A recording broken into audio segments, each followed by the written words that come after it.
akhir-akhir ini saya lihat banyak sekali mahasiswa yang tertarik untuk melakukan penelitian kualitatif dengan pendekatan case study.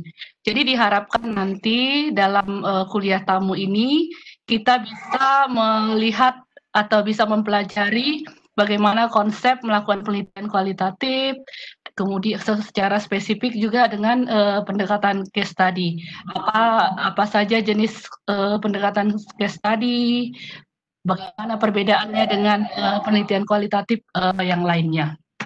Jadi saya harapkan nanti Bapak Ibu mahasiswa khususnya yang mengambil tesis tentang case study bisa juga nanti ya saling berbagi pengalaman. Sekedar informasi sedikit latar belakang tentang Dr. Stanley. Dr. Stanley ini adalah beliau sudah bekerja selama 16 tahun di UNFPA, khususnya di bagian kesehatan reproduksi di dalam emergensi. Jadi kemudian untuk tesis atau disertasi S3 beliau melakukan case study untuk pengalaman, saya bilangnya pengalaman penanganan bencana di Sinabung. Nanti mungkin Dr. Stanley akan bisa menjelaskan dengan banyak lagi. Dan saat ini Dr. Stanley baru saja menyelesaikan S3-nya di Vensia minggu lalu, tapi selanjutnya beliau akan ditugaskan oleh UNFPA untuk sexual reproductive atau CASPRO di dalam emergensi di Bangladesh. Jadi minggu depan barangkali berangkat beliau. Jadi itu pengantar singkat tentang Dr. Stanley, dan selanjutnya saya berikan waktu dan kesempatan untuk membagikan atau men-sharingkan memberikan kuliahnya. 30 menit ya Dok ya, nanti kita lanjut lagi dengan diskusi. Silakan Dokter. Baik, terima kasih banyak Ibu Dinar. Selamat malam dan selamat sore waktu Denpasar. Apakah suara saya bisa didengar? Bisa, jelas. Saya share dulu poin presentasi saya. Apakah bisa dilihat semuanya? Sudah.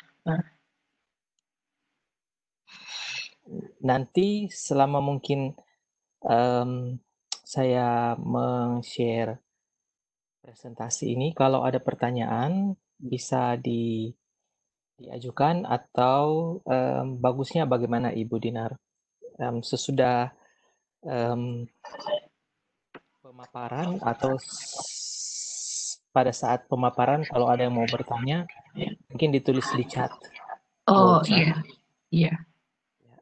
Iya, saya rasa itu juga. Jadi kalau ada pertanyaan silakan ditulis di chatnya. Jadi nanti kita setelah presentasi bisa kita address pertanyaannya. Ya, silakan. Baik.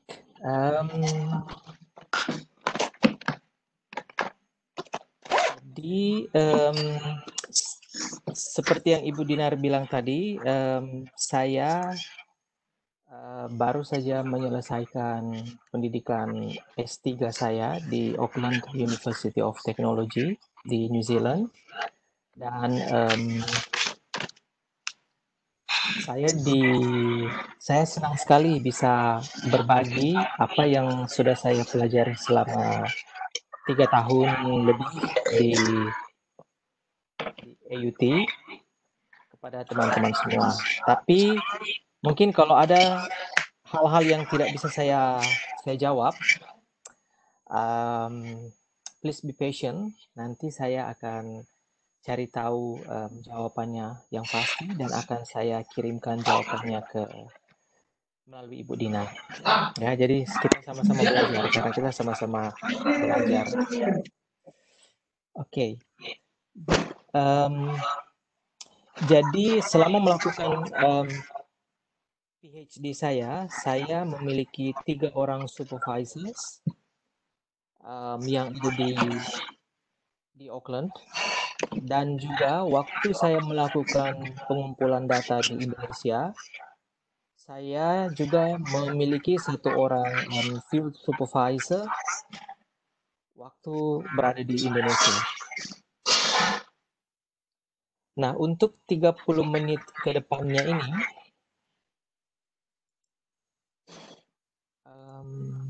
hang on. Untuk 30 menit ke depan ini, saya akan berusaha untuk membagi apa yang saya tahu tentang case study. Ada berbagai macam, ada beberapa guru yang mengajarkan tentang case study. Dan kebetulan saya memilih salah satu guru, yaitu namanya Yin. Jadi Yin's case study. Dan nanti saya juga akan membagikan bagaimana aplikasi case study itu di penelitian PhD saya.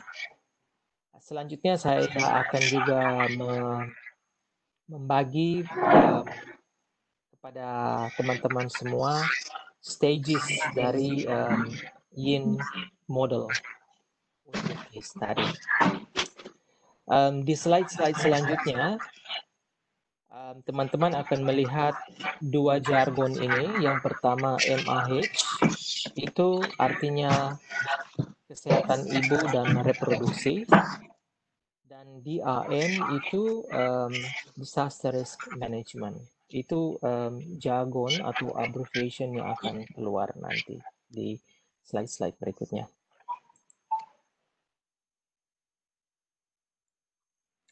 Nah, case study itu sebenarnya definisi itu ada berbagai macam. Jadi seperti saya jelaskan tadi, guru dari case study itu ada beberapa orang yang bisa dikatakan guru di bidang case study approach. Tapi generally speaking, case study itu merupakan satu metodologi yang ideal apabila kita mau melakukan penelitian yang bersifat mau mencari pengertian yang mendalam. Jadi mau menginvestigasi apa sebenarnya yang terjadi. Jadi kita mau menggali lebih dalam. Jadi in-depth understanding terhadap sebuah fenomena atau melalui case. Jadi mungkin kasarnya case study itu kita belajar dari satu kasus. Itulah yang namanya case study. Pengertian umum. Nah, seperti saya jelaskan sebelumnya, ada beberapa guru atau model yang bisa kita gunakan apabila kita mau menggunakan case study sebagai approach kita waktu membuat penelitian. Yang pertama itu ada case study yang dilakukan. Ada guru pertama itu namanya Miriam. Selanjutnya ada juga guru yang lain namanya Robert Stake. Dan yang ketiga itu Robert Yin. Jadi ketiga guru ini mereka mendefine case study itu berbeda-beda dan juga cara prosedurnya itu berbeda-beda dan juga tujuan pemakaian case study itu berbeda-beda. Jadi ini buku yang tersedia ada di Amazon, ada juga mungkin di Kobo, atau mungkin saya rasa ini ada di universitas. 3 buku ini yang bisa digunakan atau memandu kita waktu mengeksekusi case study. Ada juga guru yang lain atau buku-buku pedoman lain berkaitan dengan case study. Ada yang John Geering dan juga yang satunya itu case study masih dengan penulis yang sama tapi lebih ke bagaimana melakukan case study untuk kuantitatif. untuk melakukan kuantitatif. Sedangkan yang 3 sebelumnya itu mereka lebih ke bagaimana melakukan case study pada qualitative research. Apa jelas sejauh ini?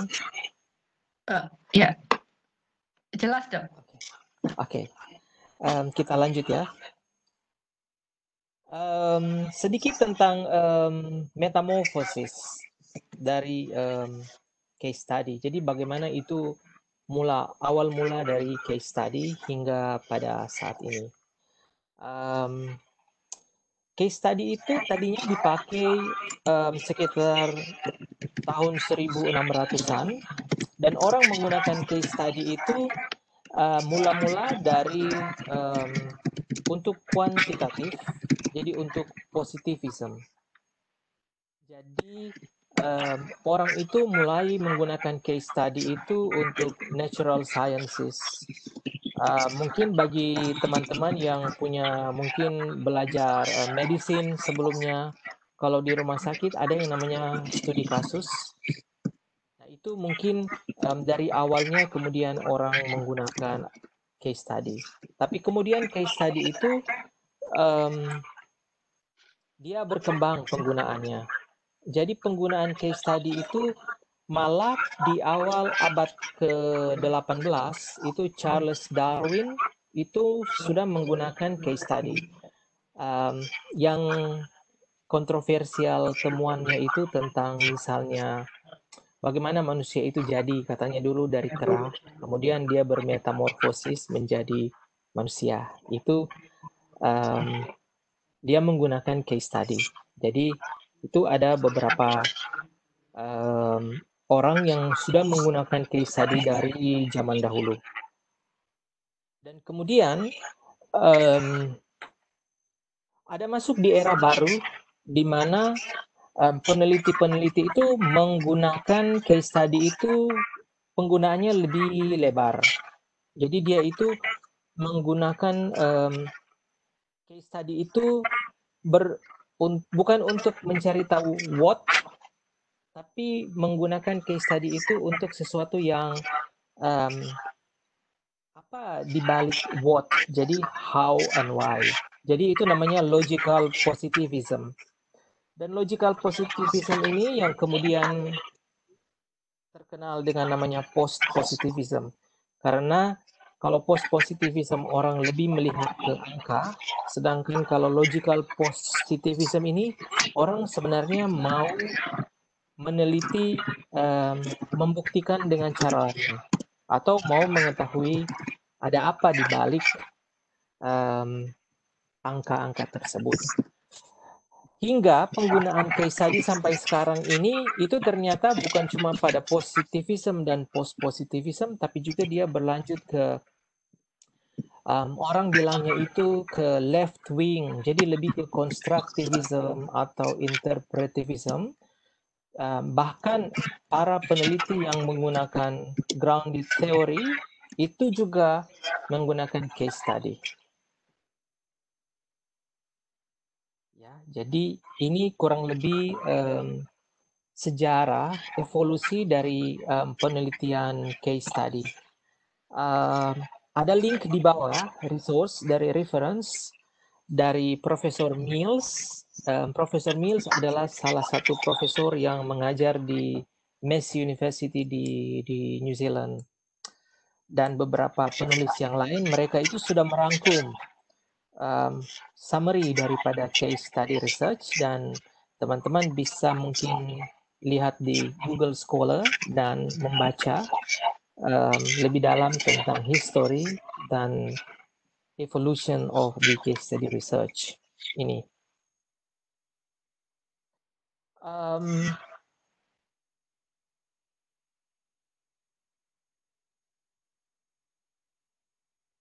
Ada juga satu paper yang saya dapat sewaktu belajar case study, itu ditulis oleh Yazan di tahun 2015. Nanti di akhir slide saya ada reference list. Jadi teman-teman bisa lihat Yazan papernya, kemudian bisa lihat di situ Yazan menulis 3 karakteristik dari case study approach berdasarkan ketiga so-called guru or experts from the case study. The first one is Yin, the second one is Steak, and then the last one is Miriam. As yang teman-teman lihat tadi di buku tadi, ada 3 buku berbeda. Saya bilangnya itu sambil bercanda, ada 3 kitab untuk melakukan case study. Ada kitab yang ditulis oleh Yin, Steak, dan Miriam. Nah, ketiga guru ini, dia mengajarkan penggunaan case study di different from one to another. Jadi misalnya epistemologikalnya Yin itu lebih ke positivism dan post-positivism. Kalau Steak dan Miriam, mereka lebih ke constructivism. Jadi lebih ke lebih sangat kental nuansanya dengan kualitatif. Orang yang mau mengartikan sesuatu. Di slide selanjutnya akan saya jelaskan sedikit tentang epistemologi sebagai bagian dari penelitian paradigm, jadi dari research paradigm. Kalau Yin, karena dia awalnya dari positivism dan post-positivism, jadi dia lebih rigid. Desain case study-nya itu dia lebih rigid. How to say rigid is very difficult to bend. Jadi dia ada tahap-tahap, ada step-step. Case study-nya Yin ini, dia itu desainnya itu melihat pada logic dan sequence yang connect dari satu ke yang lain. Jadi dia benar-benar terarah. Karena itu karakteristik dari menggunakan case study ini, kalau menggunakan Yin, positivism atau post-positivism, which I assume all of you have a lot of interest here, harus ada yang namanya itu case study protocol. Jadi protokol ini yang akan memandu eksekusi dari case study kita. Sangat berbeda dengan Steak dan Miriam karena mereka constructivism, jadi mereka itu a little bit flexible, so it's not rigid.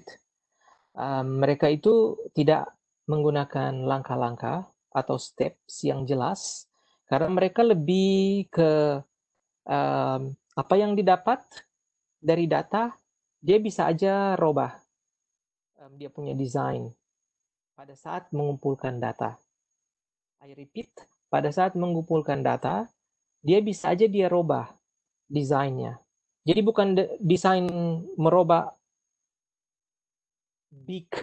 the overall architecture of the research, but what I'm trying to say here is that Steak and Miriam allows researcher to actually amend, to make, to revise the strategy based on findings. Jadi istilah mungkinnya itu concurrent, jadi iteratif.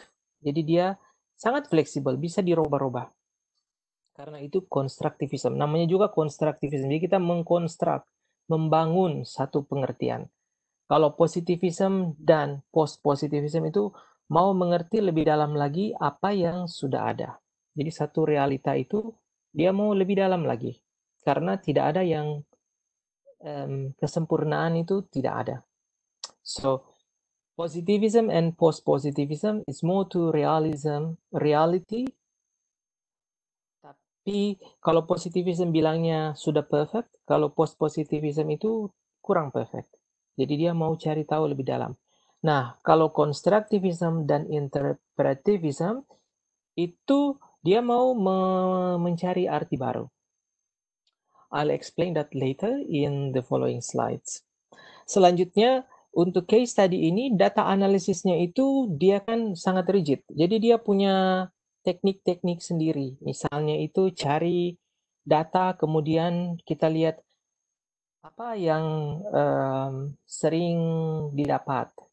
Mungkin kalau kita mau meneliti, orang-orang banyak yang bilang mungkin, oh saya capek, saya capek, saya capek, saya capek. Nanti akan muncul pattern di situ. Capek, capek, capek, capek. Ternyata orang kalau lari pagi itu capek. Tapi mungkin ada juga yang di opposite. Jadi di kontras. Kontrasnya mungkin menyenangkan. Mungkin gitu. Jadi itu kita cari pattern. Atau bisa juga mungkin case study itu kita bisa menganalisa, kemudian kita lihat, oh ternyata itu prosesnya seperti ini. Jadi akan dapat yang namanya explanation building.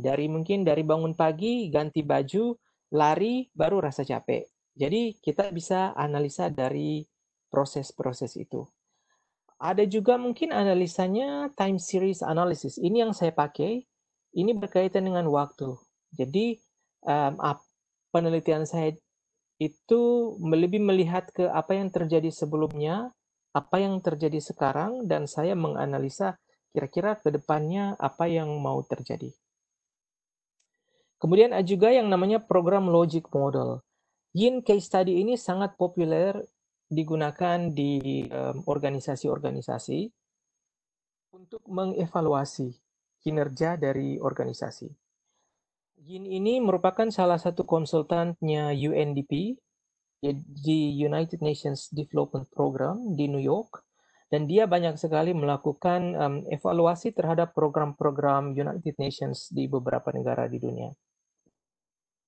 Bisa juga penggunaan case study Yin ini melakukan cross case synthesis. Jadi dari satu case dengan case lain kemudian di cross check. Nah, untuk menjelas, jadi itu kurang lebih tiga differences between Miriam, Steig, and Yin's of doing case study model. Untuk case study saya menggunakan Yin, dan saya menuangkan case study saya itu desainnya itu dengan menggunakan research onion. Jadi itu ada kulit, semacam kulit dikupas-kupas. Jadi pertamanya itu post-positivism. Kedua, approach yang saya lakukan inductive, because obviously I'm using qualitative. Dan strategi yang saya gunakan, case study. Ada beberapa strategi, mungkin kalau orang lain mau mungkin mixed method, atau orang lain juga mau menggunakan mungkin fenomenologi, atau participatory action research, dan lain-lain. Tapi strategi yang saya gunakan adalah case study. Dan dalam case study ini menggunakan kualitatif multiphases. Jadi saya itu meneliti, ada 3 stages saya. Pertama, membaca buku, jadi namanya itu document analysis. Yang kedua, mengumpulkan kualitatif data melalui focus group discussion. Dan yang ketiga, beberapa yang saya panggil untuk terlibat dalam FGD itu saya wawancara individually. Saya juga menggunakan, karena ini PhD, jadi I guess the approach has to be a little bit complex. Jadi supervisor saya menyarankan saya juga untuk menggunakan mini ethnography, namanya diagnostic event approach. Diagnostic event approach ini itu salah satu metode yang digunakan untuk kita mengerti apa yang terjadi di past, present, and future. Karena penelitian saya itu kan gunung meletus yang Gunung Sinabung di Sumatera Utara Province yang terjadi di 2013. Jadi itu sudah terjadi, jadi retrospektif. Dan in order for me to gain understanding dan membangun kronologiknya dari dulu sampai sekarang, itu diagnostic event yang I thought it suit me to gain understanding what happened in the past, present, and future. Kemudian cross-sectional itu lagi yang tadi saya sebut 3 sangat membantu karena itu dia cross-cutting antara yang sudah terjadi sekarang dan wishes for the future. Dan teknik serta prosedur saya yang sudah saya jelaskan tadi, saya mengumpulkan data melalui FGD, dan individual interview. Nah, ini yang sudah saya bilang tadi ini ada beberapa philosophical stance dari positivism, post-positivism, kemudian ada yang critical thinking. Ini mungkin semoga bisa membantu teman-teman. Sebenarnya kalau bilang post-positivism itu sebenarnya itu apa? Ya, ada mungkin sesuatu di sini yang di critical theory, ada yang gender, pendekatan feminisme, dan lain-lain. Constructivism itu ada relativism dan lain-lain, dan hermeneutical itu lebih ke left wing, jadi ke sayap kiri mereka. Jadi semoga slide ini membantu teman-teman. Jadi kalau mau bilang kualitatif, bukan berarti semuanya mesti menulis flourish or very fancy like when you are writing poem. It's not like that. Post-positivism menulis kualitatif tapi masih kaku penulisannya. Jadi kalau saya mau menulis malam ada bulan, mungkin itu yang saya tulis. Tapi kalau menulis yang lebih ke left wing, itu mungkin menulisnya rembulan di malam hari, serigala berngaung-ngaung, menggunakan metaforik yang banyak. Tapi post-positivism itu masih melakukan standar bahasa yang it's not really rigid, tapi yang benar-benar kalau pohon is pohon. Jadi bukan pohon itu dibilangnya golongan karya punya pohon beringin seperti itu. It's not making meaning, tapi pohon is pohon. It's not something else. Semoga bisa mengerti sampai di sini ya. Jadi itu perbedaan. Jadi orang kalau mau baca paper itu ketahuan dari gaya penulisannya. Dan ini ada di satu paper yang ditulis oleh Lincoln and Guba. It was back to 2000.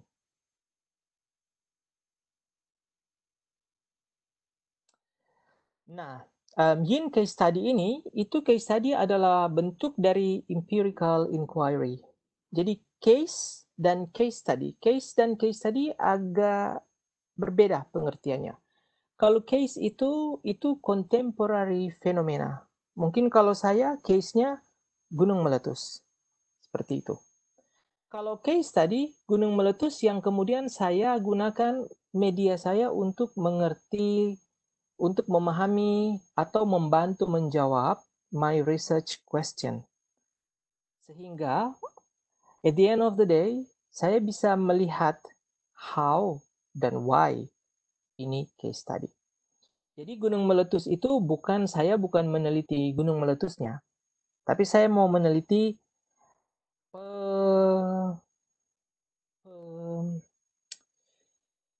I'd like to understand the provision dari kesehatan ibu dan reproduksi waktu bencana, tapi dengan menggunakan kasus waktu gunung meletus Sinabung.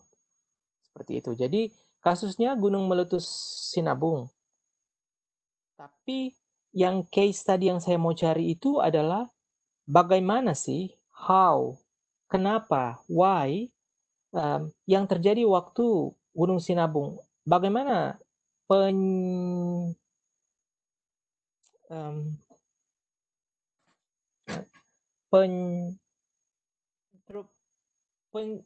ketersediaan, bagaimana ketersediaan dari layanan kesehatan ibu dan reproduksi waktu bencana itu. Jadi semoga jelas antara case dan case study. Dan case study itu ada boundaries. Ini karakteristik dari case study, ada boundaries, ada batas. Jadi gambar yang saya tunjukkan ini ada jendela kalau kita mau bikin case study. Jadi kita bukan melihat laut, tapi kita melihat satu bagian dari pantai di Kuta, dari jendela kita. Berarti kalau kita melihat pantai Kuta dari jendela kamar kita, berarti itu punya boundaries. Kita tidak bisa melihat ada turis di sebelah yang mandi di gambar ini. You don't see that. We don't see ada hiu di situ. Kita juga tidak melihat ada pedagang-pedagang yang jualan batik Bali di situ. Jadi kita tertuduhnya di situ, itulah yang kita akan lihat. Dengan kata lain, case study tetap juga ada yang namanya limitasi. Limitasi ada. Jadi limitation karena kita punya boundaries. Tapi keuntungan daripada boundaries yang kita lakukan ini, yang kita taruh ini, itu membuat kita jadi fokus. Dan kita bisa mengartikan, mempelajari kasus lebih fokus lagi, lebih dalam, lebih zoom. Jadi kita zoom itu. Tapi kita punya keterbatasan atau limitation yang harus kita akui pada saat kita mau sebelum kita mau menyusun atau pada saat kita menyusun mendesain kita punya research, dan bahkan pada saat kita juga sudah di tahap akhir sudah mengcollect, analyze, and writing case study, kita juga pasti akan menyadari beberapa keterbatasan atau limitasi dari studi kita. Nah, seperti yang saya jelaskan tadi bahwa case study yang yin untuk post-positivism ini dia sangat rigid. Dia mesti ada research case study protokol. Mungkin bagi yang melakukan positivism kuantitatif ada juga namanya protokol. Kalau case study kualitatif ini juga mesti ada protokol. Dan itu mulai dari rencana, design, kita prepare, baru kita collect, kita analyze, dan kita share. Yang warna merah di slide ini itu adalah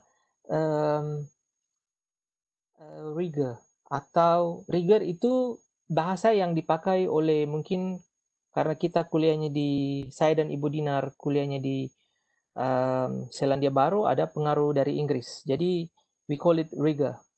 Kalau yang kuliah dari mungkin influence-nya Amerika, mereka akan bilang itu trustworthiness. Jadi trustworthiness and rigor sama aja. Saya nggak tahu bahasa Indonesianya itu apa, tapi seperti itu. Ada yang namanya itu external validity dan transferability. Waktu kita mau mendesain, jadi kita sudah lihat bagaimana nanti research kita itu tool yang kita pakai, kuesioner ataupun apapun itu bisa ditransfer atau bisa digunakan di penelitian yang sama di tempat lain atau di case study yang lain. Kemudian waktu kita prepare itu ada credibility. Prepare itu credible itu berarti kita mau menyiapkan diri kita supaya kita memang pantas melakukan itu. We are credible. Selanjutnya reliable waktu kita mengkolek data. Reliable itu akan didapat pada saat kita mau melakukan cross check dengan orang yang berpartisipasi di penelitian kita. Confirmability dan reflexivity ini mungkin pada saat kita mau mengkolek data itu kita confirm dengan cara mungkin yang paling praktis mengangguk kepala waktu kita bertanya ke si di participants, atau kita mungkin waktu dia bilang panjang lebar kita confirm, oh maksud ibu pagi hari seperti itu. Mungkin kalau dia orang pesertanya itu mungkin tidak tahu membaca atau mungkin tidak tahu lihat jam waktu matahari terbit. Jadi mungkin kita bisa confirm, bisa bilang maksud ibu di pagi hari. Itu aspek-aspek yang kita harus pakai waktu kita mengkolek data supaya data kita benar-benar reliable dan collect. Jadi kalau bilang waktu oh itu waktu zamannya Soeharto, berarti bukan tahun sekarang. Dan kita bisa confirm, oh itu tahun berapa, seperti itu.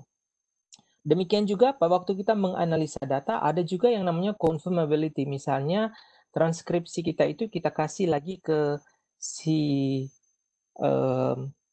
kita bawa lagi itu ke participants dan kita baca. Jadi itu yang namanya itu participants review. Atau bisa juga kita duduk dengan supervisor kita dan kita baca sama-sama. Untuk case saya, kita harus terjemahkan dari bahasa Indonesia, bahasa di Medan, bahasa Indonesia dan ke bahasa Inggris. Ada dari bahasa Inggris balik lagi ke Indonesia, namanya itu back translation. Dan yang terakhir share. Jadi ini share adalah menulis report dan membagikan. Jadi transferability lagi dan external validity di situ. Kita pindah sekarang ke plan. Jadi waktu perencanaan apa aja yang saya lakukan adalah saya mendesain. Ini di tahun pertama saya waktu saya masuk PhD. Tahun pertama to design my research. Saya menggunakan menulis ini form yang saya ambil dari buku penulis Creswell. Buku Creswell ini ada di list of references yang ada di last part of my slide. Jadi itu pertanyaan yang mesti kita jawab dan have clear idea apa sentral dari fenomena yang kita mau study. Kemudian siapa yang mau kita tanyai? Apa sentral fenomena yang akan kita mau jawab sih waktu untuk membuat penelitian ini? Kemudian apa definisi dari fenomena tersebut? Jadi kalau saya proses integrasi dari MRH ke dalam disaster management, saya mau lihat proses integrasinya seperti apa waktu dulu, sekarang, dan apa pandangan dari peserta untuk kedepannya maunya disaster itu seperti apa supaya ibu-ibu bisa melahirkan dengan selamat. Ibu hamil bisa melahirkan dengan selamat. Jadi saya harus bikin definisi apa itu proses of integration. Dan case yang saya pilih itu apa? Untuk menjawab pertanyaan ini, the purpose of my study with the research questions, where should I do? Where will I collect data? So I have to choose a case. Dan case itu yang seperti saya bilang sebelumnya, it should be bounded. Jadi mesti ada pagar, mesti ada event, jenisnya, tempatnya, dan waktu. Kedua, mendesain. Ini mungkin penting bagi teman-teman untuk melihat Yin case study itu case-nya mesti berapa dan apa siapa sih yang mau ditanya. Yin membagi case study design menjadi 4 square. Yang pertama itu satu kasus. Jadi mungkin satu kasus misalnya Gunung Agung meletus. Kemudian ada yang namanya embedded single case study. Itu yang saya lakukan. Jadi saya mau mencari pengertian dari yang research question saya, tapi saya mau mendengar dari pengakuan dari ibu-ibu, dari tokoh masyarakat, dari ibu bidan, dan juga dari policy makers. Jadi saya punya 4 unit of analysis. Tapi kasusnya cuma satu, cuma gunung meletus di Sinabung. Yang kedua, kita bisa menggunakan multiple case design, tapi dengan satu unit of analysis. Jadi misalnya itu mau meneliti gunung meletus, mau meneliti bagaimana provision of maternal health waktu bencana di beberapa kejadian gunung meletus, misalnya Gunung Agung, Gunung Sinabung, Gunung Merapi, dan Gunung Soputan di tempat saya di Sulawesi, di Manado. Tapi unit analisisnya cuma satu, cuman dari ibu-ibu. Cuman ini lebih mahal karena mengunjungi case study itu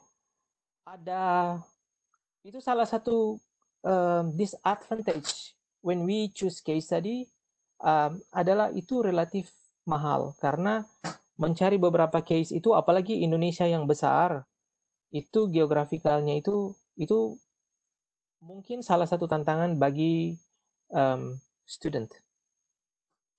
Selanjutnya yang lebih kompleks lagi, misalnya kita mau cari beberapa case study dan beberapa unit of analysis. Jadi imagine saya punya 4 unit of analysis, ibu yang hamil waktu kejadian bencana, community leaders, health personnel, and policy makers. di Sinabung, dan saya juga mau membandingkan atau mencari juga dengan orang-orang yang sama tapi yang ada di Yogyakarta waktu Merapi, dan beberapa yang di Bali waktu Gunung Agung, dan mungkin di Soputan di Manado, seperti itu. I think it's very complex. Tapi ini tergantung kita melihat apa sih case kita dan kapasitas kita sebagai peneliti itu seperti apa. So, ini yang mesti kita pikirkan waktu kita mendesain di stages 2 waktu kita melakukan case study. Mungkin ini satu gambaran aja dengan cepat. Jadi kalau kita mau meneliti apakah jeruk itu manis, kita bisa melihat dari beberapa cases, atau kita juga bisa mengambil satu aja dan kita buka dan kita rasa itu case, itu orange, apakah itu manis atau tidak. Jadi Yin memberikan keleluasaan bagi kita untuk memilih approach mana untuk mendesain case study, tapi juga kita mesti melihat kapasitas kita, apakah kita bisa atau tidak, karena tidak mungkin kita melakukan case study, tapi justru kita menjadi tidak tahu. Tujuan melakukan case study adalah to gain in-depth understanding. Case study itu mesti real world setting. Jadi bukan VR, it's not virtual reality, but it's actually the real world setting. Seperti gunung meletus dan lain-lain. Saya sudah bilang sebelumnya unit of analysis ada di situ women, health providers, community leaders, dan policy makers di Sinabung, di Medan, dan di Jakarta. Dan ini lokasi yang saya gunakan atau case yang saya gunakan, boundariesnya ada event yaitu gunung meletus, place di Sinabung, time waktu tahun 2013.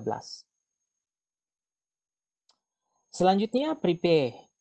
Yang saya lakukan sebagai bagian dari memprepare saya punya penelitian ini, saya lakukan di tahun pertama juga itu saya ikut beberapa peneliti kelas-kelas sesi di AUT, cara menulis, cara mendengar, cara melakukan interview dan lain-lain. Karena saya bukan akademik, saya bukan pengajar seperti Ibu Dinar dan teman-teman. Jadi saya itu orang praktisi di lapangan. Jadi waktu pertama masuk PhD, saya sulit sekali bilang epistemologi. Karena saya dokter, saya bilang episiotomi. Terus saya belajar mendevelop case study protokol bagaimana. Jadi ada waktu, kegiatan, apakah terlaksana atau tidak. Karena itu yang akan memandu saya. Semacam action plan atau work plan. Kemudian saya juga melakukan yang namanya expert opinion. Jadi waktu saya sudah dapat indicative questions, jadi pertanyaan yang akan saya pakai di lapangan, saya mengirim itu ke beberapa expert di Indonesia, orang yang ahli di bidang kesehatan reproduksi bencana. Kemudian saya tanya ke mereka, bisa tidak kasih masukan ke saya, apakah bahasa yang saya gunakan ini sudah bagus atau tidak. Karena ada beberapa bahasa kalau kita di kesehatan reproduksi mungkin bagi orang-orang di lapangan atau masyarakat itu mungkin sensitif atau tabu karena berkaitan dengan sexuality dan reproductive health. Saya juga meminjam dari pendekatan fenomenologi, yaitu menggunakan pre-understanding interview. Pre-understanding interview itu satu pendekatan yang dipakai oleh orang yang melakukan fenomenology research, itu untuk saya tahu, karena saya orang Indonesia, mau melakukan penelitian di negara saya sendiri, pre-understanding saya mesti lihat bahwa saya orang Indonesia, saya punya latar belakang medis. Jadi dengan mengetahui ini, waktu saya di lapangan saya akan aware. Jadi tanpa membuat itu, mungkin yang bisa saja terjadi waktu di lapangan, waktu ada satu ibu lagi bicara, saya yang jadinya lebih banyak bicara. Jadi saya yang akan mendrive dia. Misalnya, oh ibu muntah-muntah, waktu itu ada jatuh. Jadi saya yang membuat konklusi sendiri. Dan itu bukan researcher yang baik. Saya akan jadi bias. Jadi ada kata situ menghindari bias. dengan melakukan pre-understanding interview. Kemudian, seperti saya bilang tadi, saya merekrut field supervisor, dan juga karena penelitian saya lebih banyak ke women's issue, jadi saya merekrut satu wanita research assistant.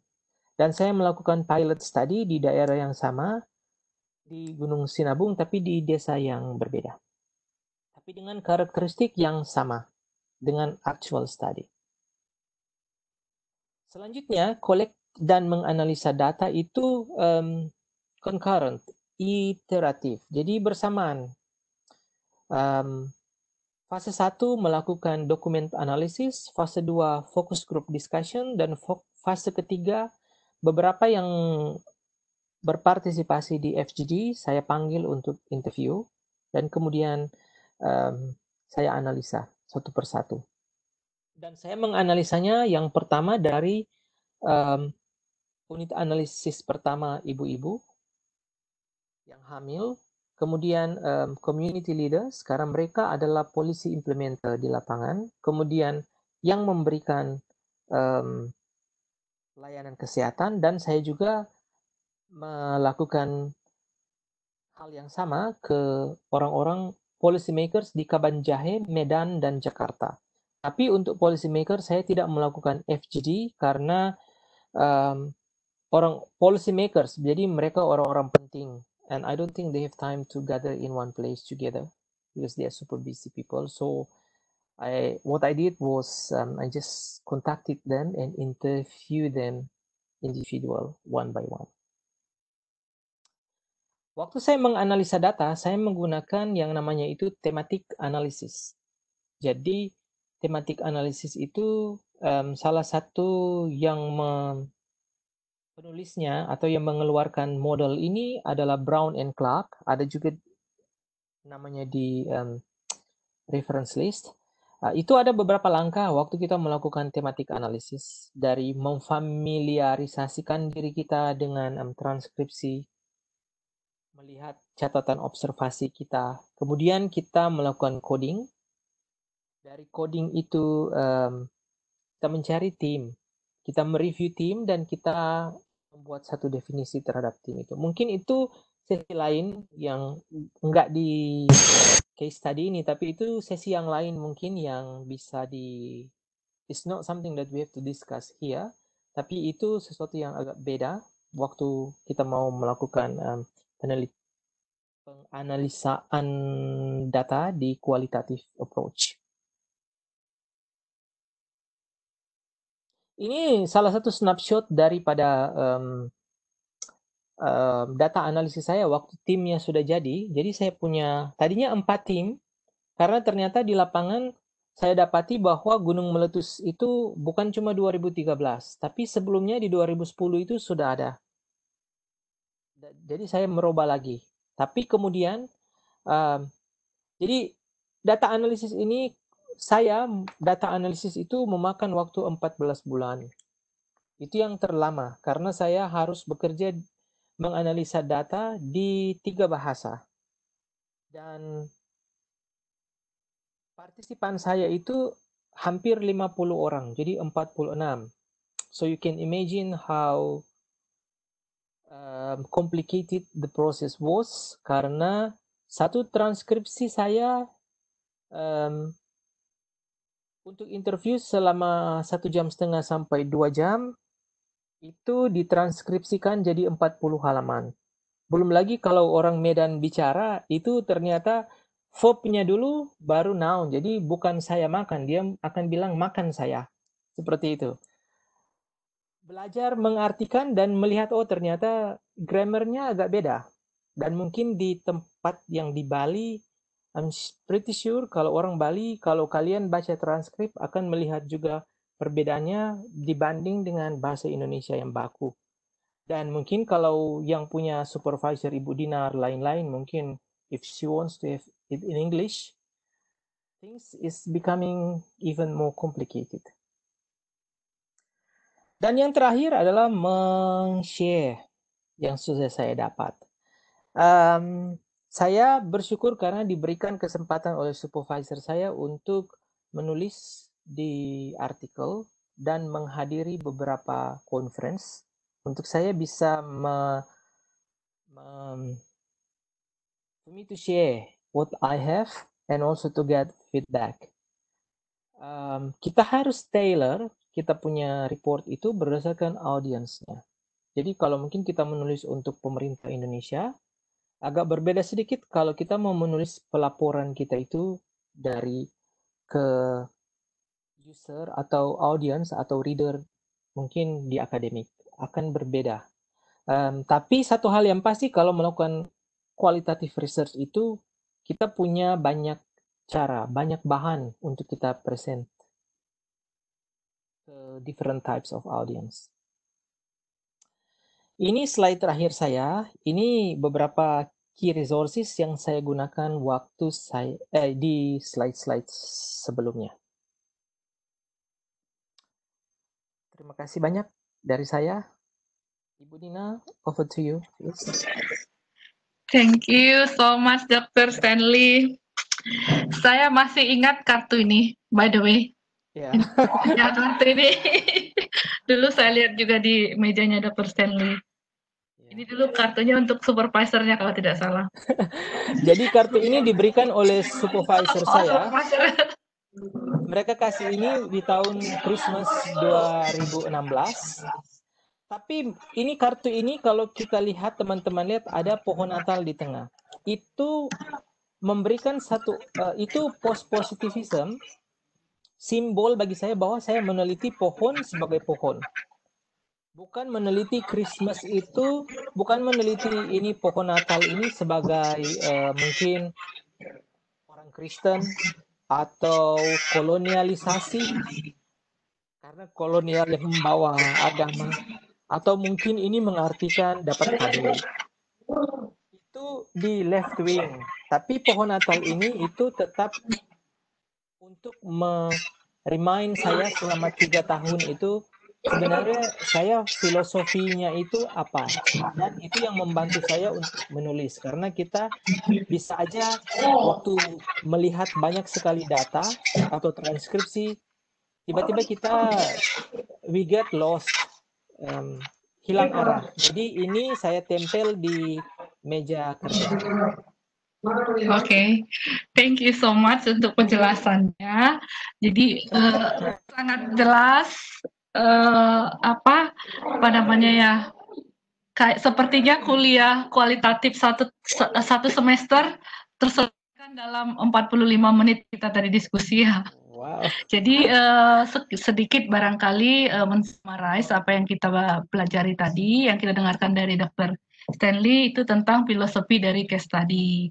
Case study ada berbagai ragam, ada yang yin, ada yang Miriam tadi ya, dan satu lagi Stake. Dan juga Bapak Ibu, saya yang paling tertarik sebenarnya adalah tentang ini. Ini kan filosofi penelitian, ada epistemologi, kemudian kemudian setelah itu ada desain dan bagaimana kita melakukan analisis data. Jadi bagi Bapak Ibu yang sudah mengambil kualitatif study, rasanya kan pada pertemuan pertama kita belajar yang ini ya. Bisa ditampilkan slide yang keduanya, Dr. Stanley. Ini yang ada epistemologi yang ya, oke. Ini memang yang paling sulit sekali dipahami oleh mahasiswa.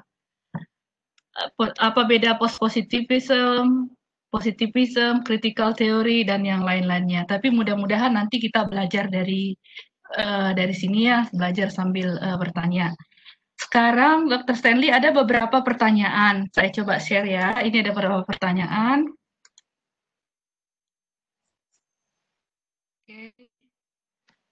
Yang pertama dari Dr. Nopi.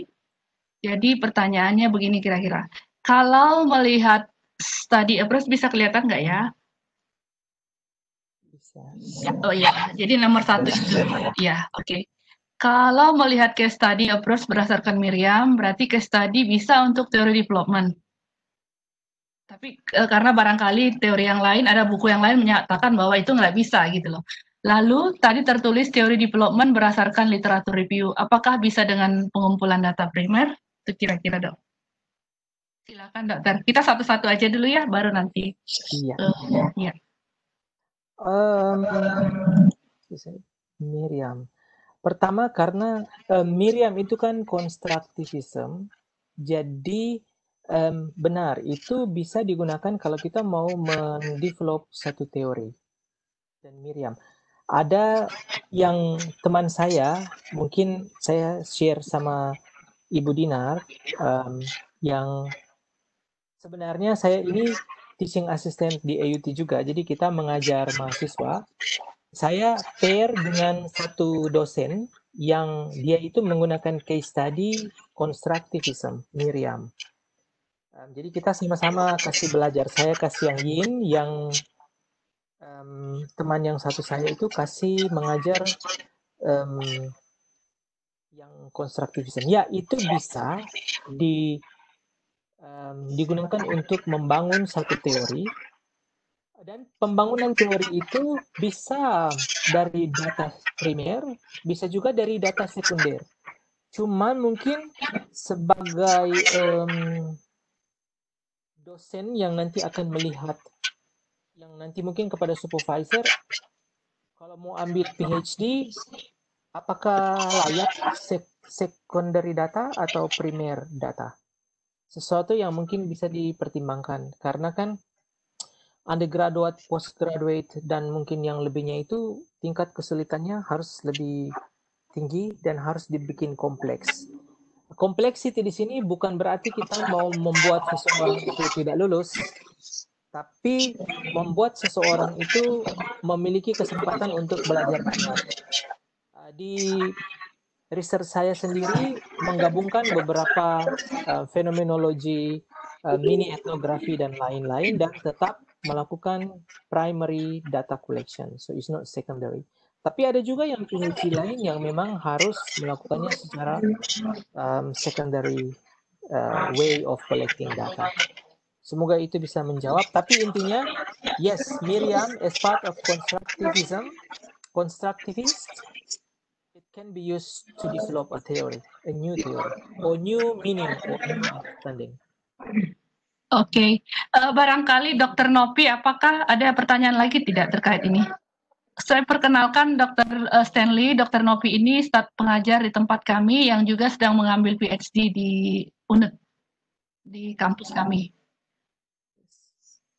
Dr. Nopi? Dr. Nopi udah cukup? Nggak kedengar. Sudah, Bu Dina, terima kasih. Oke, jadi bisa ya, jadi bisa. Jadi bisa kita pakai Miriam ini untuk mengembangkan satu teori karena memang filosofinya dia adalah konstruktivism, nggak berbeda dengan yang ini tadi. Oke. Ya, terima kasih. Ya, barangkali sebelum ke Dr. Murdite ada yang mau langsung bertanya kepada Dr. Stanley? Bapak Ibu ada yang mau langsung bertanya?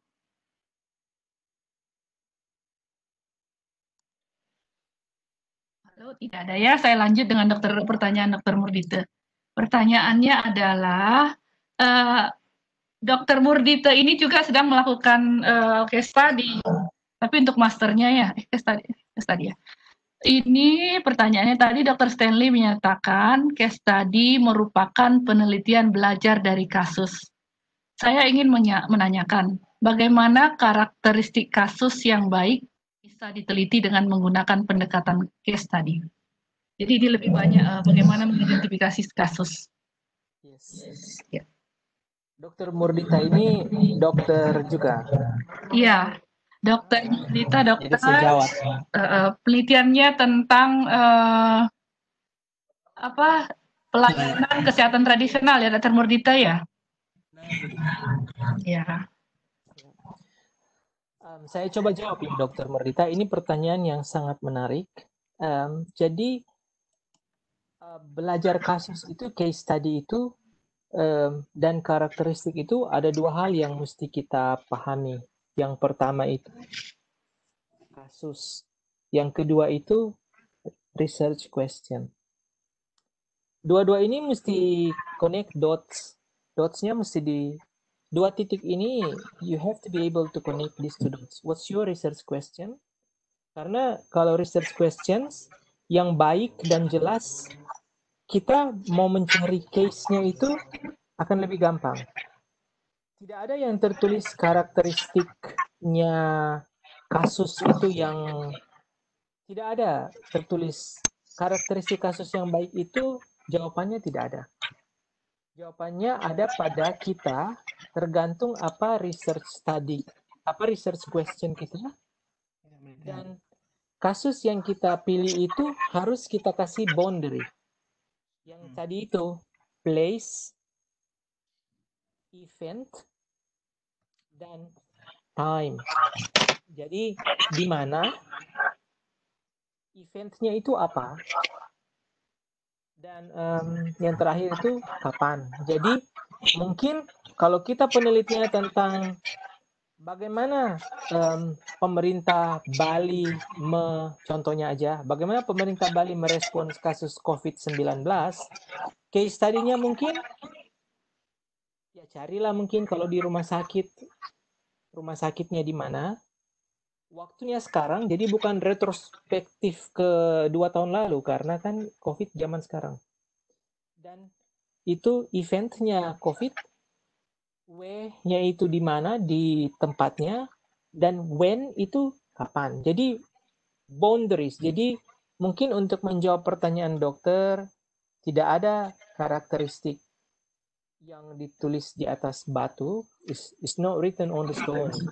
The real characteristic, you have to be able to see what's your research questions against the case that you're going to use. And in the case that you're going to use has to have boundaries. And the boundaries has to have place, event, and time. Berarti semua penelitian dengan kasus.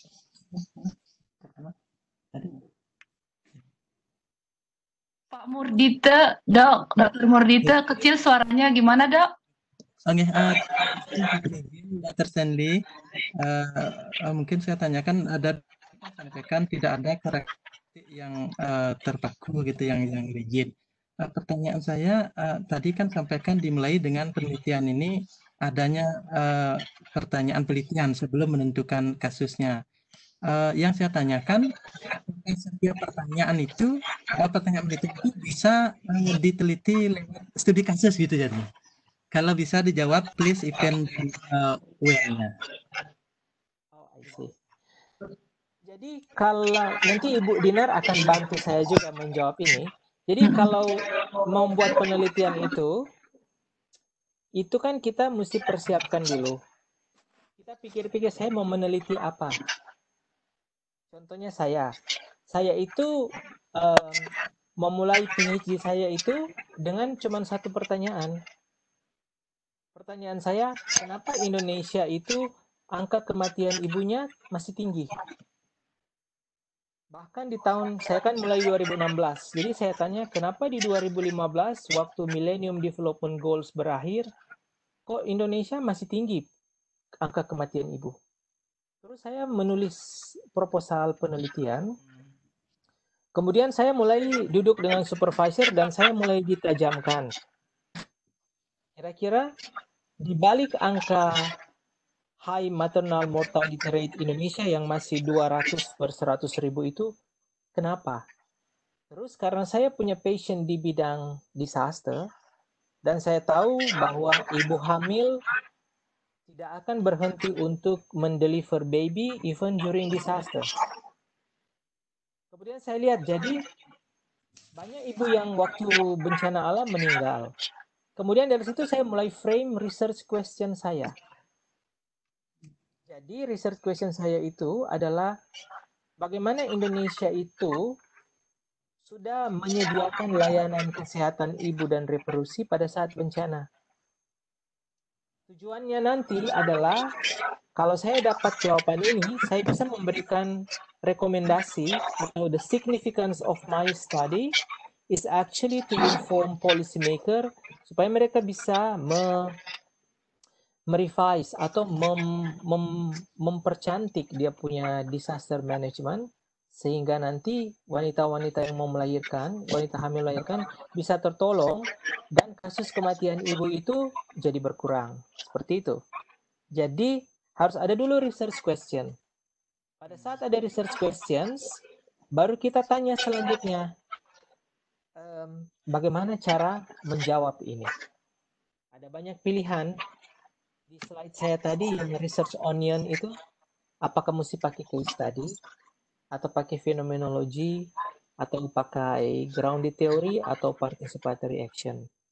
Itu kita lihat, jadi selama 1 tahun pertama itu saya itu duduk di perpustakaan dan melihat, mempelajari model-model itu, bahkan duduk dengan Ibu Dinar karena dia lebih senior, minta dia kasih saya pandangan.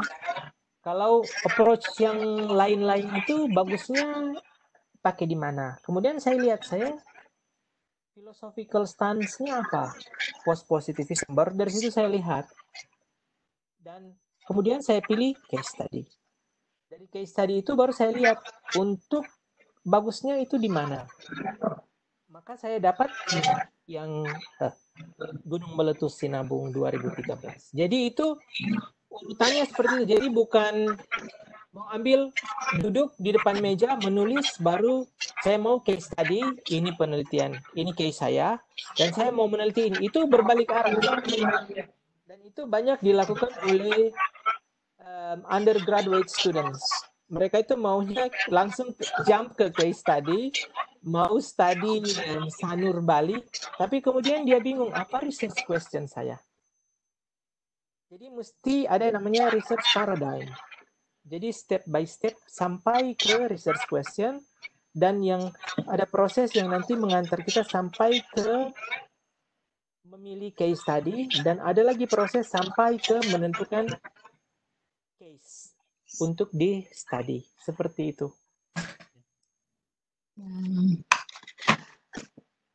Oke, Dokter Murdita barangkali udah dapat jelas ya. Jadi case itu bisa apa aja, tapi yang paling penting adalah research question kita seperti apa. Ya. Terima kasih, Dina. Iya, karena setiap research question inilah yang akan memandu kita metodologi apa yang akan kita gunakan atau research paradigmnya. Kalau menurut istilah Dr. Stanley tadi dari situ. Jadi kalau fenomenologi, pertanyaan penelitiannya akan berbeda dengan case study, akan berbeda juga dengan participatory misalnya. Jadi itu memang sangat tergantung pada research question-nya. Ya. Oke, selanjutnya kita lanjut ya dok ya. Yang selanjutnya adalah dokter, bagaimana teknis pelaksanaan pre-understanding interview? Bagaimana cara pelaksanaannya? Ini dari dokter Nopi kalau nggak salah. Iya, jarang Dokter Stanley barangkali saya sampaikan jarang sekali kalau kita penelitian kualitatif itu di sini jarang sekali kita lakukan pre-understanding interview. Kalau di kuantitatif kan memang piloting dulu, udah dimengerti nggak pertanyaannya kan begitu ya. Kalau di kualitatif memang jarang sekali kami melakukan. Lanjut dok. Ya, jadi pre-understanding interview ini pre. Sebelum kita mengerti apa yang kita dapat dari interview. Jadi sebelum kita mengerti apa yang kita dapat dari interview, kita mesti menyiapkan diri kita dulu. Pre-understanding interview ini saya pinjam dari fenomenologi. Karena fenomenologi itu biasanya itu kan meneliti experience seseorang, pengalaman seseorang. Jadi bagaimana supaya kita bisa mengerti seseorang punya experience itu tanpa ada bias dari kita. Jadi kalau kita mau meneliti misalnya itu fenomenologi, misalnya mereka meneliti apakah orang kanker yang tinggal di hospital 5 bulan atau 10 bulan bahagia. Nah, kalau kita peneliti sebagai seorang dokter, mau menanyakan ke pasien, kalau kita tidak buat pre-understanding interview, sebelum kita interview si pasien, mungkin kita sudah bilang, pastilah bahagia, karena di sini ada obat-obatan, the time when you need me, you just call me and I will come and I'll treat you. Seperti itu. Tapi ternyata mungkin jawabannya bukan seperti itu. Nah, makanya itu kita mesti mempersiapkan diri kita, pre-understanding interview itu untuk melihat siapa kita dan siapa yang akan kita wawancara. Jadi, pre-understanding yang saya lakukan caranya, untuk yang saya pakai adalah, waktu masih di Auckland, saya duduk dengan supervisor saya melihat indicative questions. Jadi, list pertanyaan yang nanti saya akan gunakan di lapangan. Kemudian kita latih bagaimana saya itu bertanya, dan bagaimana itu saya melatih listening skill. Jadi bagaimana saya menjadi pendengar baik. Jadi kalau kita transkrip, jadi waktu saya bermain peran, saya bertanya, saya researcher dan supervisor saya adalah partisipan. Jadi itu kita rekam, kemudian kita type. Kalau salah satu kuncinya bahwa kita belum jadi active listener adalah waktu kita transkrip, kita bisa lihat si partisipan itu jawabannya cuma satu kata atau satu paragraf. Kita sendiri sebagai penanya itu mungkin 10 kalimat atau panjang lebar. Bahkan kita itu memberikan pertanyaan yang bersifat it's not open-ended, tapi close-ended question, ya atau tidak. Yang kualitatif itu melatih kita untuk bertanya how and why. Jadi cuma satu kata atau satu kalimat, dan responden itu akan menjawab atau partisipan menjawab panjang sekali. Tapi kalau kita tidak melakukan pre-understanding interview, biasanya berbalik. Karena kita yang menyetir, jadi ada muntah. Jadi kalau yang bagi dokter-dokter pasti deh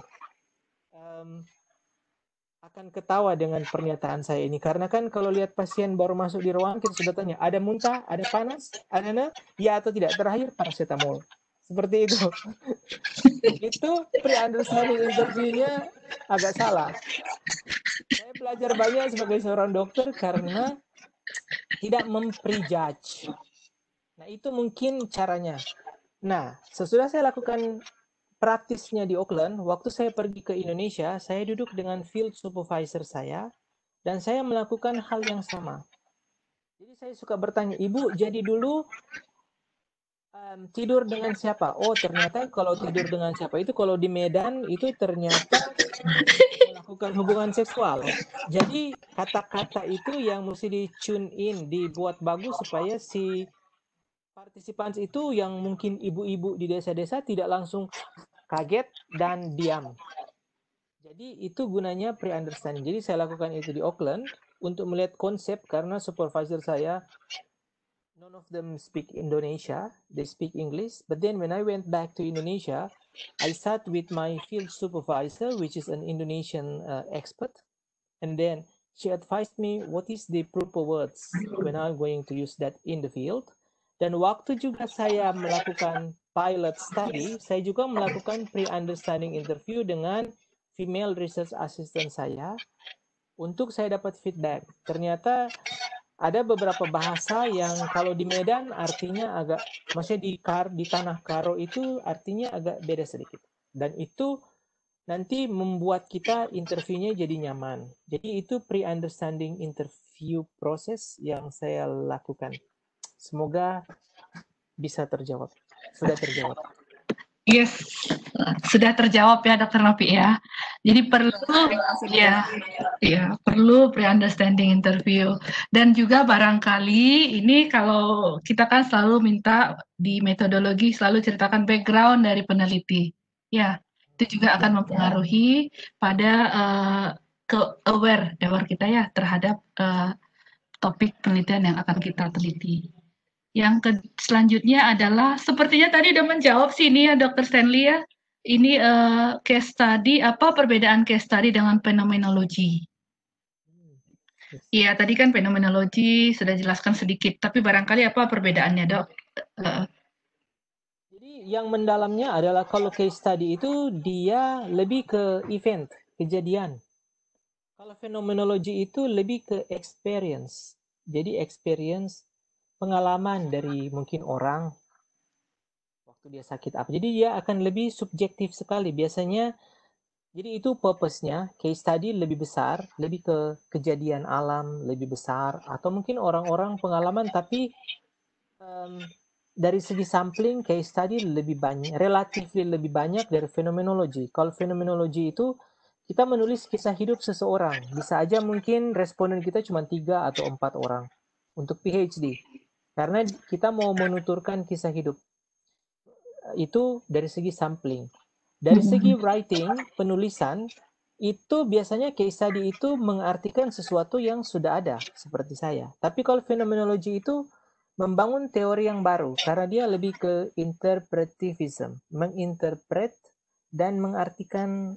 Ternyata fenomenologi itu orang kalau meneteskan air mata di rumah sakit, dia itu bukan sakit, tapi dia bahagia misalnya. Itu fenomenologi. Jadi 2 atau 3 ibu yang baru melahirkan di kamar in the delivery room, mereka nangis, tapi ternyata nangis itu bukan karena dia sakit hati, tapi dia bahagia. Dan itu dituturkan dalam satu cerita. Jadi fenomenologi itu mungkin produk akhirnya adalah misalnya bibliografi atau pengalaman hidup seseorang, 2-3 orang atau grup. Sedangkan case study hasil akhirnya itu berupa rekomendasi untuk policy maker atau untuk memberikan rekomendasi untuk memperbaiki program atau intervensi, atau memberikan satu pemahaman yang lebih dalam lagi terhadap satu hal. Sedangkan fenomenologi memberikan pemaparan tentang pengalaman dan yang kemudian memberikan satu arti bahwa menangis itu bahagia, bukan sakit. Ya, lanjut. Kalau fenomenologi itu mungkin harus baca Van Manen. V-A-N-M-A-N-E-N. Van Manen itu gurunya fenomenologi. Kalau case study yang tadi 3 itu, Yin, Steak, dan Miriam. Kalau misalnya saya lanjutkan pertanyaan ini, untuk penelitian public health, yang kita lebih senang yang praktis ya, kira-kira mana yang lebih cocok, Dok? Case study ini atau fenomenologi? Menurut dokter? Saya rasa semuanya cocok, tergantung ya. Kalau mungkin mau meneliti pengalaman ibu-ibu yang menggunakan air minum di desa ABC, fenomenologi, karena dia akan bilang air itu jernih, keruh, berkabur. Kalau case study mungkin lebih ke satu masyarakat penduduk yang lebih besar lagi. Cuma mungkin tergantung juga kita melihat siapa yang nantinya akan menggunakan dan bagaimana kita disseminate kita punya findings. Kalau pemerintahnya mungkin atau stakeholders-nya kurang ada rasa dengan pengalaman orang, akan sia-sia. Tapi kalau mungkin pemerintahnya lebih peduli ke suara-suara rakyat, mungkin fenomenologi. I really don't know. It depends on the context on the ground. I think so. Oh, oke. Jadi it depend ya. Mau kemana kita tujukan penelitian kita ini. Ya. Oke. Bu Heni cukup ya. Nanti kita diskusikan lagi. Selanjutnya yang ini Desa Mega. Bagaimana kita menentukan atau memilih hasil wawancara kita yang akan kita cantumkan di hasil penelitian? Ini seperti mengutip, mengquote, itu maksudnya ya? Hasil wawancara. Jadi ada hasil wawancara, kemudian bagaimana kita memilih quote yang bagus? Itu kira-kira. Saya rasa satu quote yang bagus itu adalah quote yang mewakili suara-suara minoritas atau majoritas. Jadi mewakili suara-suara yang signifikan. Dalam arti when we look at contrasting, berarti contrasting mana yang bilang ya, mana yang bilang tidak, mana yang agak-agak beda sedikit, itu yang mesti diangkat. Dan juga sesuatu yang unik, tapi juga sesuatu yang kita compare. Jadi ada compare, ada contrast. Compare itu kita melihat dari berbagai persamaan. Kalau kontras kita melihat dari berbagai perbedaan.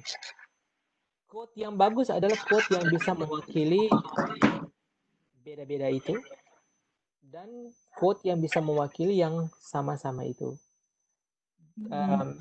Itu akan muncul quote itu waktu kita melakukan data analisis. Jadi itu kalau saya menggunakan teknik analisis itu memang jelas sekali ada quote-quote yang kemudian menjadi favorit selama proses itu karena dia sering muncul waktu kita bikin notes. Notes itu adalah terdiri dari code, subthemes atau kategori, dan theme. Jadi dari coding-coding yang banyak itu, yang saya menggunakan NVivo, itu sangat menurut saya membantu untuk melihat coding. Tapi ada juga yang tidak suka NVivo, tapi saya merasa NVivo itu membantu saya dalam berbagai hal. Jadi di NVivo itu saya cepat sekali cari kata-kata dan melihat di notes itu. Kemudian saya dari note yang sering, itulah yang muncul yang quotes di situ. Jadi waktu memilih quotes itu, saya merasa quotes itu saya sangat puas dengan quote yang saya pilih karena itu mewakili either contrast atau mewakili either yang comparison. Dokter, maaf, berarti kalau misalnya wawancara itu misalnya dia mirip itu boleh kita pilih salah satu aja kita lihat di laporan, tidak harus semuanya.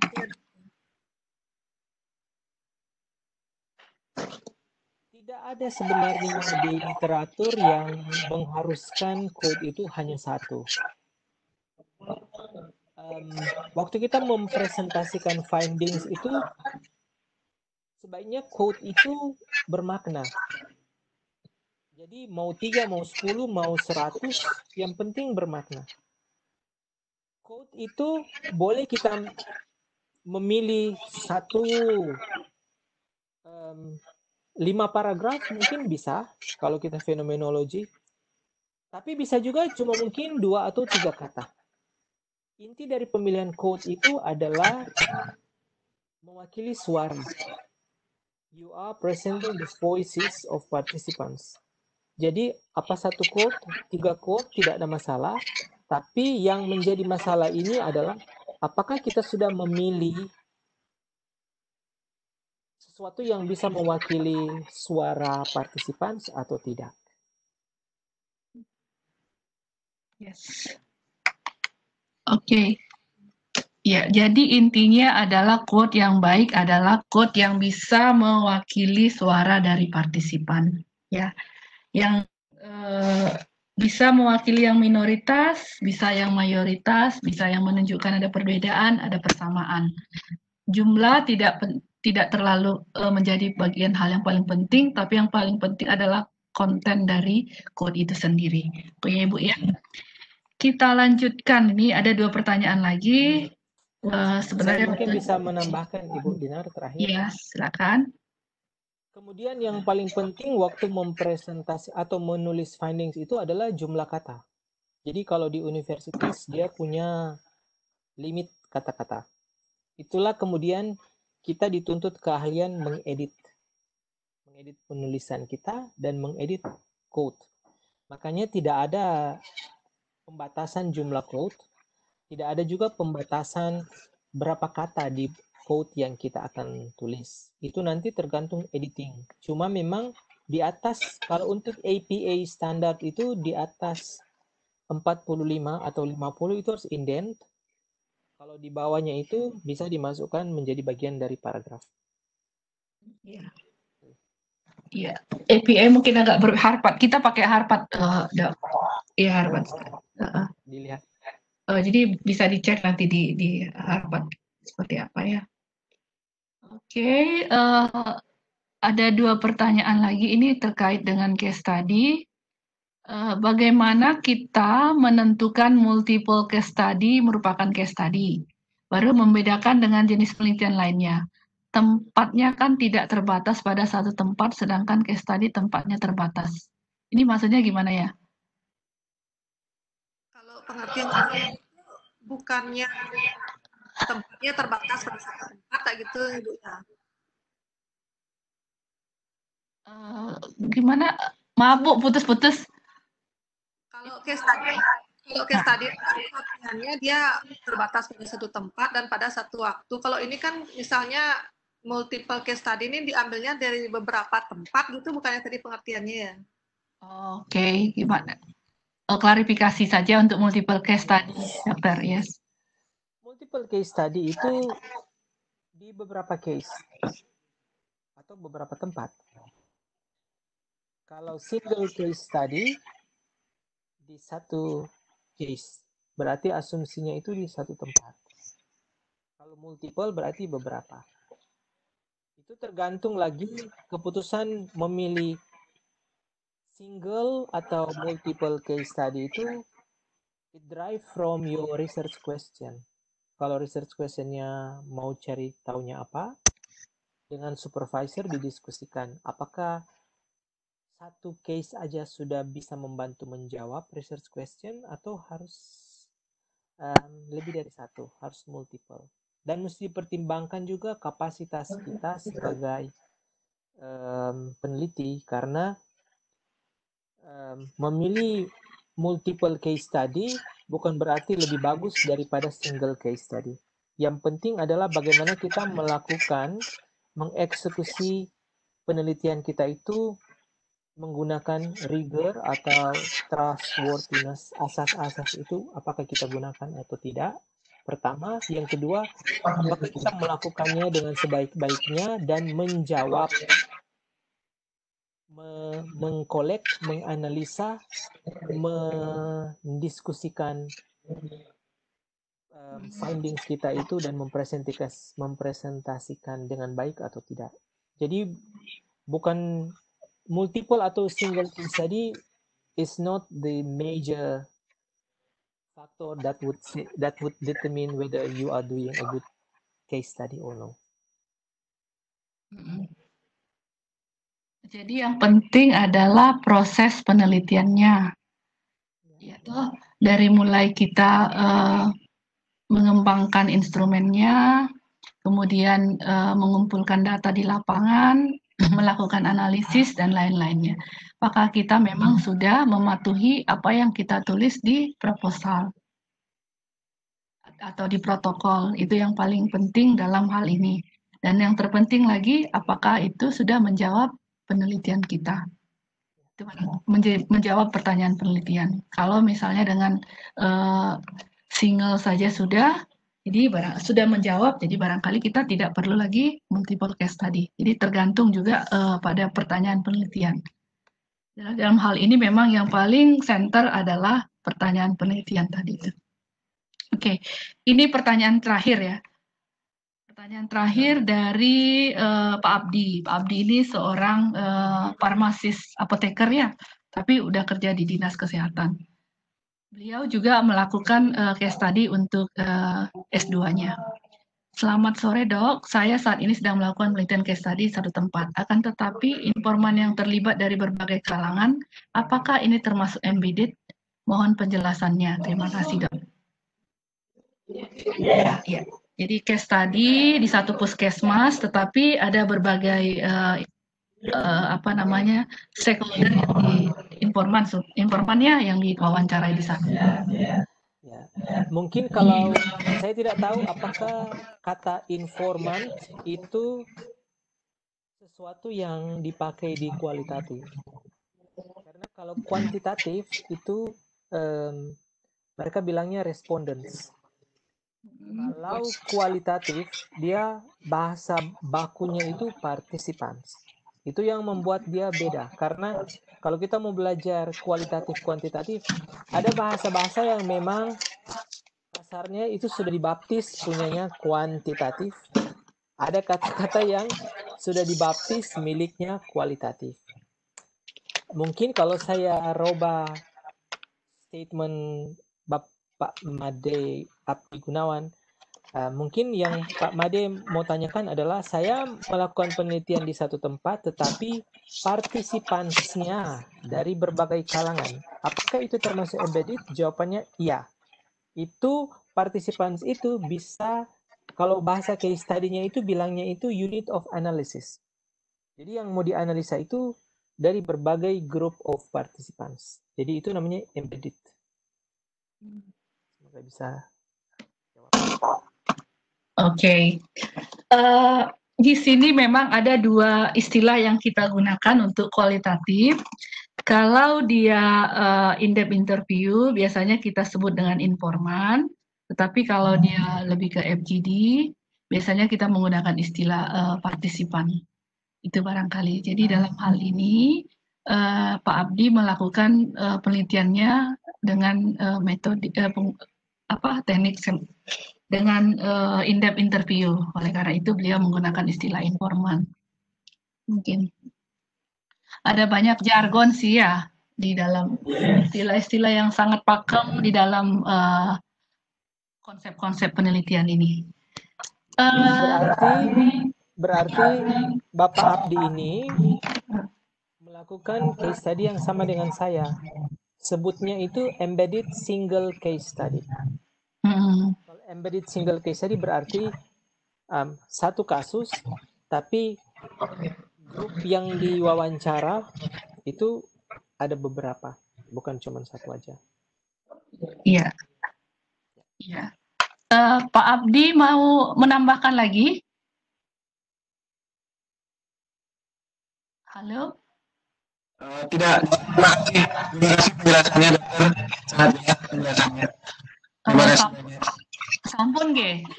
Iya. Iya. Jadi sempat kita ada perdebatan soal ini memang, tapi akhirnya ya sudah jelas. Jadi jadi Pak Abdi ini tetap melakukan satu penelitian di satu tempat, kemudian mewawancarai berbagai informan yang ada di sana atau partisipan yang ada di sana. Mirip dengan Bapak. Bapak. Kok aneh ya bilang Bapak sendiri ya? Tapi semoga slide saya bisa bermanfaat, karena itu sangat jelas di situ yang the fourth quest case study. What is that? Single or multiple? When we talk about single multiple, then we move to the second questions. Is that embedded or is just holistic? So itu dia. Oke. Saya stop sharing dulu. Jadi rasanya saya nggak perlu menyimpulkan ya. Dari saya rasa ini kita sudah menambah banyak sekali pemahaman, pengetahuan baru kita terhadap case study ini. Dan bukan hanya case study, juga tentang research paradigm yang sangat penting sekali bagi seorang peneliti kualitatif. Ya, selalu kita mulai dari research questions, research paradigm, kemudian yang bagaimana, dan itu akan mempengaruhi teknik sampai pada teknik pengumpulan data dan juga analisisnya bagaimana. Ya, dan juga bagaimana penyajian dari laporan itu sendiri, dari hasil penelitiannya. Karena fenomenologi penyajiannya akan sangat berbeda dengan case study, akan juga sangat berbeda dengan orang yang menggunakan paradigm PAR misalnya. Jadi semua punya ciri khas tersendiri. Jadi ini lagi-lagi ini sangat tergantung pada pertanyaan penelitian. Jadi barangkali Dr. Stanley ada closing statement-nya sebelum kita tutup. Ini terima kasih banget dari kami, luar biasa, terima kasih banget. Mahasiswa udah. Kalau saya Ibu Dina, mungkin terakhir dari saya adalah my last statement is that having a very good understanding about research paradigm bukan cuma membantu kita pada saat eksekusi, tapi juga akan membantu kita menulis mungkin untuk paper publikasi, karena di reviewer untuk yang publikasi itu dia akan melihat gaya menulis kita. Dengan mengetahui research paradigm dan filosofi kita dengan jelas, itu akan membantu kita nanti pada saat menulis dan men-share findings kita. Itu aja dari saya. Oke, thank you so much. Makasih ya Dr. Stanley ya. Bye, thank you so much. Bapak Ibu, terima kasih untuk kehadirannya hari ini. Saya harap, kami berharap ini bisa menjawab beberapa pertanyaan terkait penelitian kualitatif kita dan juga terkait juga dengan case study ini. Karena tadi awalnya memang karena saya lihat banyak mahasiswa yang sudah mulai tertarik untuk melakukan pendekatan ini. Jadi mudah-mudahan ini kuliah kita ini bermanfaat bagi Bapak Ibu. Selanjutnya untuk sertifikat dan lain-lain bisa menghubungi Citra. Ya, terima kasih. Selamat sore. Saya izin meng-end ya. Terima kasih Dr. Stanley. Saya kok nggak ada wajahnya ya. Stanley, terima kasih semua Bapak Ibu.